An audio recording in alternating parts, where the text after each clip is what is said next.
You're listening to WCRX-lp, Columbus, Ohio, 102.1 FM, the broadcast radio service of Bexley Public Radio Foundation.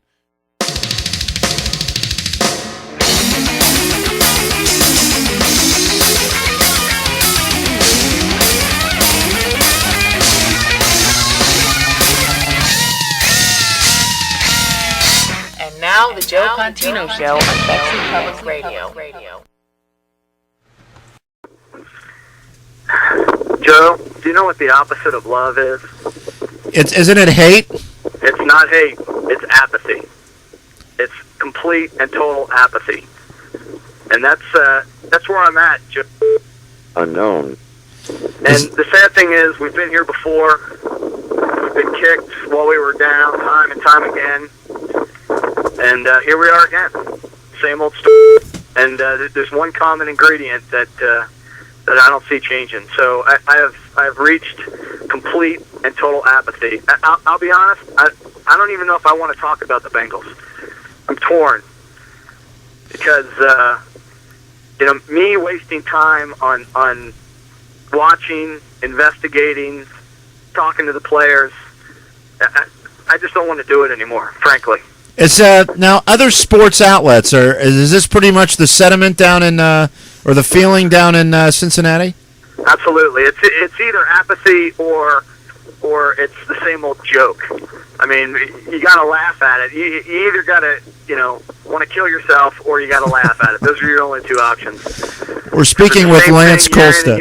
I tell people that our Super Bowl is going to the playoffs. If we win a playoff game, that's us winning the Super Bowl. Us losing a playoff game is us losing the Super Bowl. Then we take 5-7 years and rebuild. We're speaking with Lance Kolstad, Cincinnati Sports Insider, to the Joe Contino Show. Lance, I know you probably don't want to talk about the Bengals anymore. We haven't talked to you in a while. Could you elaborate on the Reds? I know there's a lot of hope. That was disappointing to the city of Cincinnati for the sweep, but Votto, you got something there. No, there is. There's a lot of hope. We have a young team. We've got some key veterans coming back. I know we talked a little bit earlier about it. Not quite halfway through the season, and that optimism that we had really panned out. The team really came together. Disappointing playoff run, but a lot different feel than the Bengals. I mean, with the Reds, there's a level of competency there. Our general manager came from the Cardinals, where he did a really nice job. I mean, our team owner came from the Cardinals, and the general manager has a good track record. They seem to have a plan in place. They're going to be dumping a little bit of payroll, losing Aaron Harang. So we're going to have to pay some of the younger guys a little bit more. The Joey Vottos, those guys. But dumping Harang and dumping a couple other veterans that are taking up some payroll should give us some space to get a couple of key acquisitions.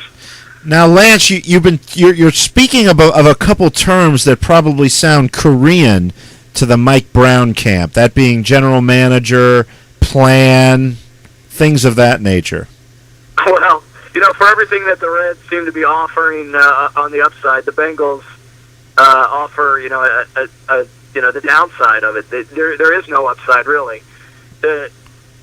Mike Brown thinks he's Paul Brown. He thinks that he's, running a team in the 1950s, except that Paul Brown wouldn't take the Terrell Owens and the Tank Johnsons of the world.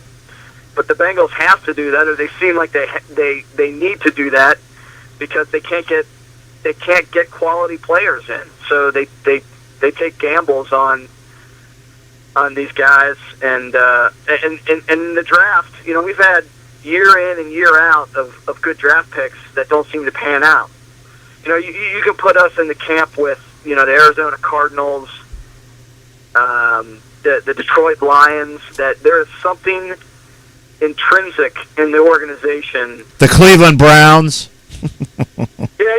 The Browns, I don't know if they're in that camp or not. I mean, the Browns owner at least hires a general manager, and when it doesn't work out, he fires him, and then he brings in a new regime. The Bengals don't even have the hope of that happening. I mean, at least the Browns seem to have, they seem to have a little bit of a glimmer of hope of having a plan in place. The defense has been a lot more solid this year. Well, the whole Mike Holmgren acquisition was the whole Mike Holmgren acquisition was leaps and bounds in that direction. Yeah, I think so. I mean, I was really hoping that we would go out and make that move. Of course, I don't know why I have that hope. I guess I'm not that bright. Fool me once, shame on you. Fool me 1,000 times, shame on me. And not to keep beating the drum of the Bengals, which I claim I don't really want to talk about, but I guess I do. There are people down here who have a conspiracy theory, and I honestly can't refute it right now, that Mike Brown wants to lose. He doesn't want a winner. And arguably, I know they don't open the books up, but a lot of people say the Bengals are one of the most profitable NFL teams in the league. And how is that possible? That goes to that conspiracy theory, and I honestly, with what I see year in and year out, it's hard to refute. But how are they the most profitable? Well, again, most teams don't open their books up, so we don't really know. But with the profit sharing and the luxury tax that the Cowboys of the league and the Giants of the league pay, the Bengals, they keep a very lean front office. I mean, I think by any measure they have the leanest front office in the league, rife with nepotism. Mike Brown hires his relatives, his in-laws to run the team. They just do it on a shoestring. I know their facilities, they upgraded them. They're a little bit better, but when a player comes in and sees what the Cowboys are offering or the Giants versus what the Bengals are offering for facilities, it's just not that comparable. I admire Mike Brown because he sticks with a coach, but he's the GM. Things start and stop with him. Honestly, I don't know what kind of coach Marvin Lewis is. I mean, he came in on a positive note. But Lance, when you're the laughing stock of the league and now the sports media, where does it go from here? I mean, you have to blow this up. I don't know. I mean, Mike Brown seems completely immune to that. So down here, we just don't know. And I think the players are mailing it in at this point. They're mailing it in. They're worried about their paychecks, but beyond that, the team, they're not playing like a team. I mean, and this was if you don't need any more proof than the Buffalo game, and sadly, I had to go to a sports bar to watch it because they didn't broadcast it down here because we didn't sell out, which was the first time that's happened in a long time. Lance, now, a couple more points before we let you go. They won the division last year. They went 6-0. Many NFL analysts had them going to the Super Bowl. I guess personally, I don't see there's no one instance throughout the entire season that signified their demise. It just kind of happened. No, I agree. I mean, and that's why I think it's just something endemic in the organization. Let me give you a stat, Joe, that will blow your mind, and Bengals fans, it won't blow our minds because we can believe it. But since 1991, 10 times they've had. Right now, they're on a 7-game losing streak. Yeah. 10 times since 1991, they've had 6-game losing streaks. I mean, that to me is a baseball statistic. That's wow. Not an NFL statistic. Wow. And here we are again. I mean, I know the schedule is tougher this year. They haven't been blown out this year, except against the Patriots. That was their only blowout.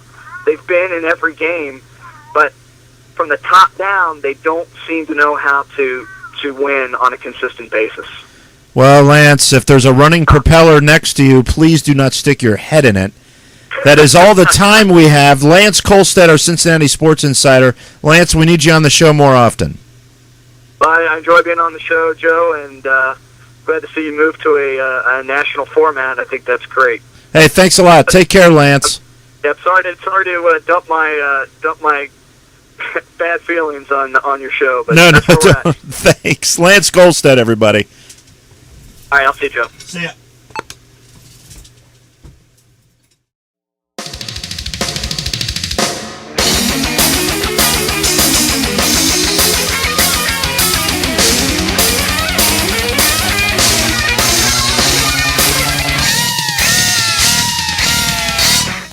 now the Joe Contino Show on Bexley Public Radio.